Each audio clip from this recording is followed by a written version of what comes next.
Im Leben gibt es immer wieder Momente, in denen wir von bestimmten Situationen fasziniert oder verwirrt sind. Doch sollten wir unserer Vernunft folgen oder lieber auf unser Herz hören? Amanda hatte vor kurzem ihren 60. Geburtstag gefeiert, eine Party, auf die sie sich das ganze Jahr über gefreut hatte. An diesem besonderen Abend waren ihre Kinder, die von weit her angereist waren, um mit ihr zu feiern, voller Erinnerungen an ihre Kindheit. Ihre Freunde hatten geholfen, das Fest zu organisieren. Schließlich war Amanda bei allen sehr geschätzt und bewundert. Die Feier war ausgelassen. Es gab reichlich Essen, Getränke und Tanz. Die Atmosphäre war erfüllt von fröhlichem Gelächter und lebhaften Gesprächen. Doch viele Gäste wunderten sich über Johns Abwesenheit. Für Amanda war es ein wundervoller Abend und sie fühlte sich glücklich. Dennoch war ihr Glück nicht vollkommen, denn ihr Ehemann war nicht da. Es war merkwürdig, dass er ein so bedeutendes Datum einfach vergessen hatte. Sein ganzes Leben lang hatte er ihr seine Zuneigung durch unvergessliche Geschenke gezeigt. Atemberaubende Blumen, edle Parfums und viele andere Überraschungen.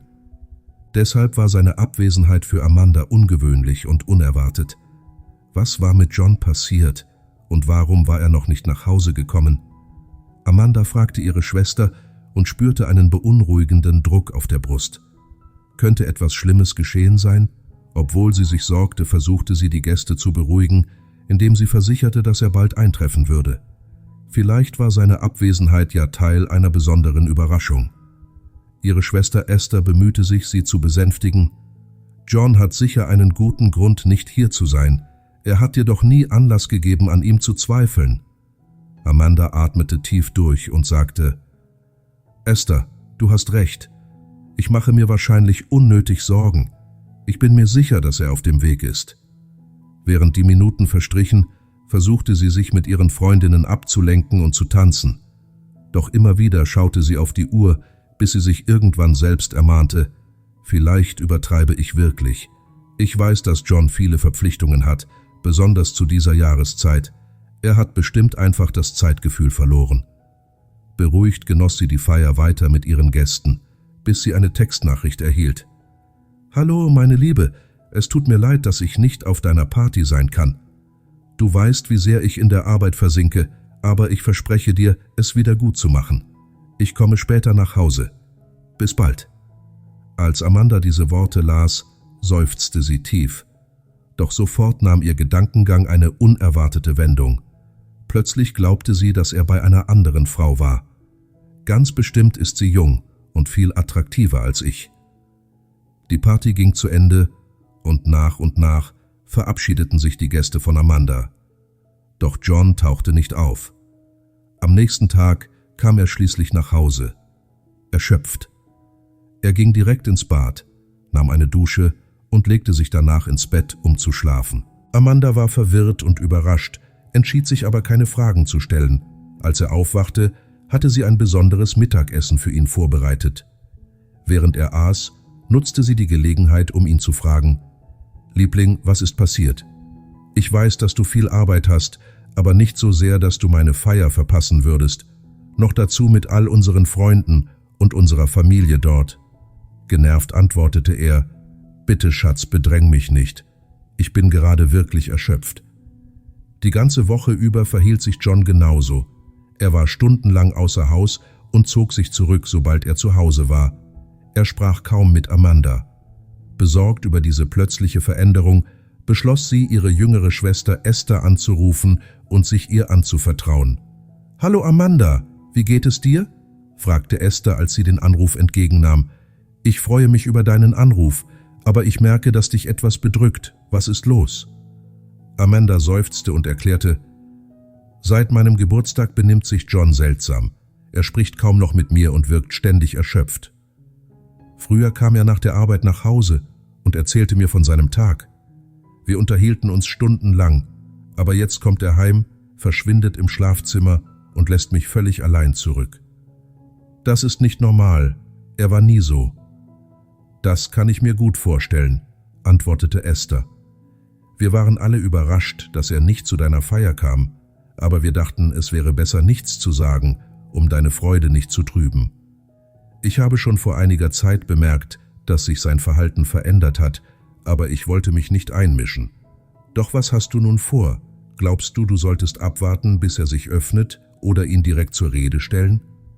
Amanda zögerte, bevor sie antwortete. Ich beginne zu vermuten, dass er mich betrügt. Er verschwindet stundenlang, kommt völlig erschöpft nach Hause und meidet jedes Gespräch mit mir. Er ist einfach nicht mehr derselbe. Mein Gott, das macht mich wahnsinnig, sagte Amanda mit Tränen in den Augen.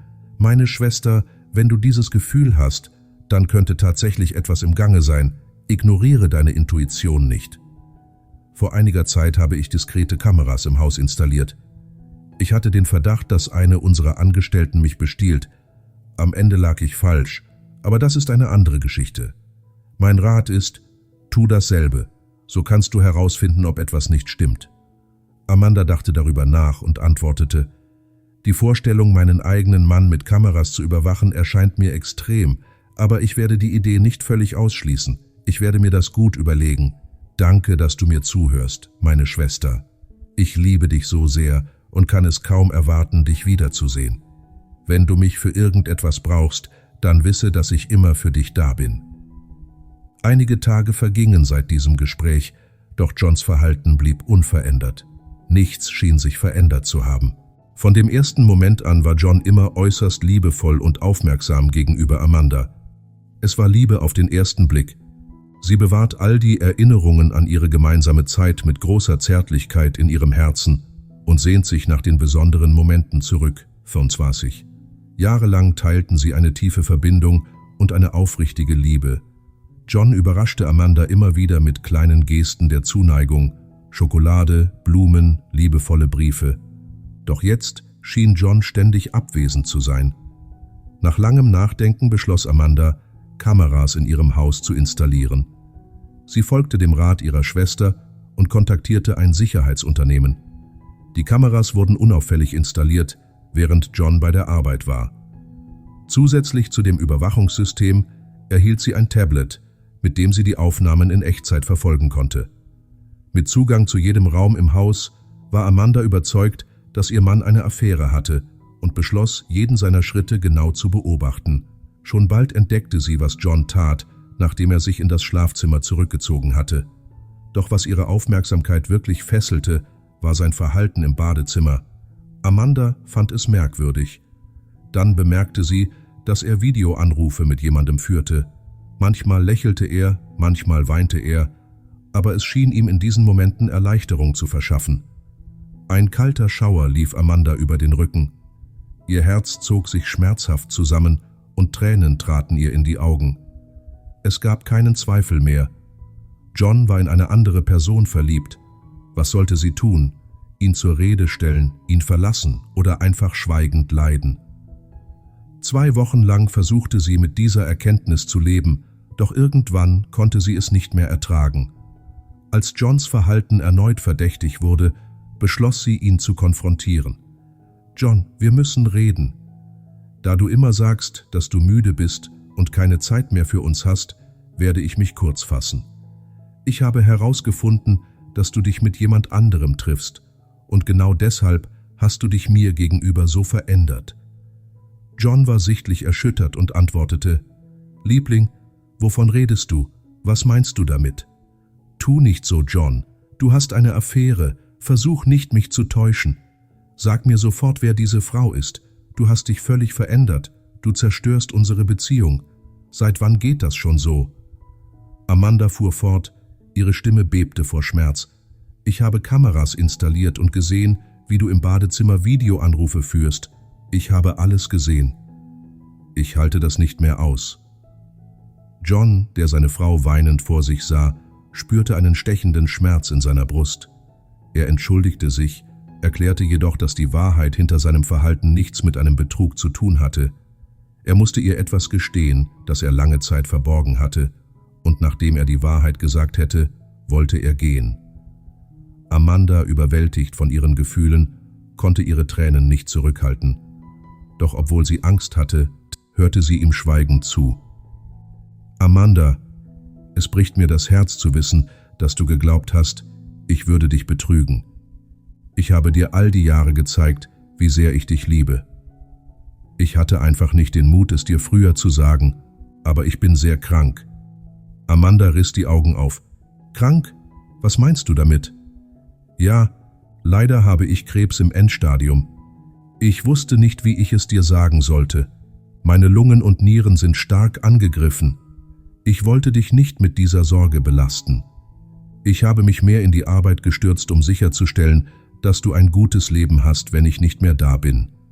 Außerdem hilft es mir, mich abzulenken und nicht ständig über meine Krankheit und all das nachzudenken, was ich verlieren werde. Die Vorstellung, ohne dich zu leben, ist unerträglich. Mein Schatz, bitte verzeih mir. Vielleicht hätte ich es dir früher sagen sollen, aber ich wollte nicht, dass du leidest. In meinem Fall gibt es leider keine Hoffnung mehr. Die Medikamente, die ich nehme, machen mich schläfrig und setzen mir stark zu. Sobald ich aufwache, renne ich ins Badezimmer, um mich zu übergeben. Alle Anrufe, die du gesehen hast, waren mit meinem Arzt. Es tut mir leid, dass ich es dir nicht früher gesagt habe, aber bitte versuche ruhig zu bleiben. Ich denke, das Beste wäre, wenn ich gehe. Ich will dir keine Last sein und dich nicht mit meinem Leid belasten. Amanda war erschüttert von seiner Offenbarung. Reglos durch Johns Worte umarmte sie ihn und gemeinsam brachen sie in Tränen aus. Nach einem langen Gespräch fassten sie einen Entschluss. Niemand sollte von der Krankheit erfahren. Sie wollten nicht, dass andere Mitleid mit ihnen hatten oder ihretwegen litten. Von diesem Moment an verbrachten sie die letzten Tage von Johns Leben in Liebe und gegenseitigem Verständnis. Manchmal ist es schwer, unsere Gefühle auszudrücken oder schlimme Nachrichten mit denen zu teilen, die wir lieben, weil wir sie vor Schmerz bewahren wollen. Doch das Verbergen gewisser Wahrheiten kann am Ende noch mehr Leid verursachen und uns die Möglichkeit nehmen, schwierige Zeiten gemeinsam erträglicher zu machen. Kommentieren Sie unten, was Sie von dieser Geschichte halten und aus welcher Stadt Sie uns zusehen. Hinterlassen Sie ein Gefällt mir und abonnieren Sie unseren Kanal, damit wir gemeinsam eine große Gemeinschaft aufbauen können, die inspirierende Geschichten teilt. Vielen Dank fürs Zuschauen.